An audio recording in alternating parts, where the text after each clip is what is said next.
ہمارے نامراد عاشقین فوراً قدموں میں گر جاتے ہیں، بابا فلاں کی بہن فلاں کی بیٹی میری طرف مائل ہو جائے، اس کے منگنی ٹوٹ جائے، اس کا نکاح ختم ہو جائے، اس فقیر کو خدمت کا موقع ملے، بابا آپ کو ایسا تعویذ دے دیں۔ شرم نہیں آتی ہم لوگوں کو ان باباؤں کے قدموں میں جا کر، اور بغیرت بابا وہ شادیاں توڑوا رہا ہے، وہ کہتا ہے کہ کون سی جدائی چاہیے، وہ اشتہار میں چلتا ہے جدائی ہے کروانی ہے، بابا کو آزماؤ۔ اگر ہماری اسلامی حکومت ہو نا تو اس بابا کو چوک پہ الٹا لٹا کر ڈنڈے لگائے جائیں ایسے مقامات پر کہ 2 مہینے تک تو نارمل حالت میں لیٹ بھی نہ سکے، اتنے بدمعاش ہیں یہ لوگ۔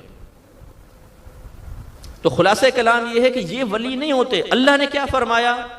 خبردار، بے شک اللہ کے ولیوں کو نہ کچھ خوف ہے نہ وہ غمگین ہوں گے۔ کون؟ الذین آمنوا وکانوا یتقون، وہ لوگ جو ایمان لائے اور انہوں نے تقوی اختیار کیا۔